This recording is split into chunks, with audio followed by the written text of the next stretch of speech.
Hello everyone, कैसे हैं आप सब लोग। आपका स्वागत है मेरे यूट्यूब चैनल जिसका नाम है द टीचिंग ब्रोज। हम बात कर रहे थे अब की बार 300 पार। उस सीरीज़ में हमारा चैप्टर चल रहा है breathing and exchange of gases. चलिए शुरू करते हैं। क्वेश्चन क्या कह रहा है, name the chronic respiratory disorder. Chronic respiratory disorder के बारे में बात कर रहा है।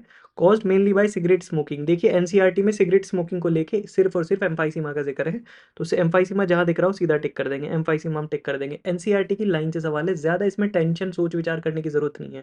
ठीक है, इसीलिए बार बार ये कहा जाता है कि एनसीईआरटी की लाइनों को बहुत ध्यान से पढ़िए। अगला क्वेश्चन देखते हैं। अस्थमा एजमा में बी एट्रीब्यूटेड टू। अस्थमा जो है वो किसकी वजह से होता है। पहली लाइन क्या कह रहा है, इन्फ्लेमेशन ऑफ द ट्रैकिया।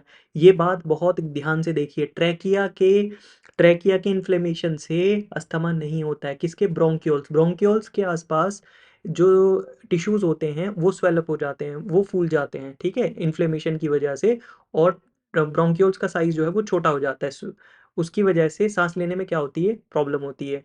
और यहाँ पे आईजीई एंटीबॉडीज इन्वॉल्व होती है, मास्ट सेल से हिस्टामिन और सीरोटोनिन रिलीज होता है। ओके, तो ऐसा कोई ऑप्शन है, एक्यूमुलेशन ऑफ फ्लूइड, ये भी नहीं होगा, ये भी नहीं होगा। इसको मैं स्टार मार्क कर रहा हूँ, ट्रैकिया की वजह से नहीं होता है, ध्यान रखिएगा। Bacterial infection of the lungs, ये भी नहीं होगा। Allergic reaction of the mast cells in the lungs, बिल्कुल सही बात है, ऑप्शन नंबर डी के साथ हम चले जाएंगे। अगला क्या कह रहा है, name the pulmonary disease in which alveolar surface area involve in gas exchange is drastically reduce due to damage in the alveolar walls.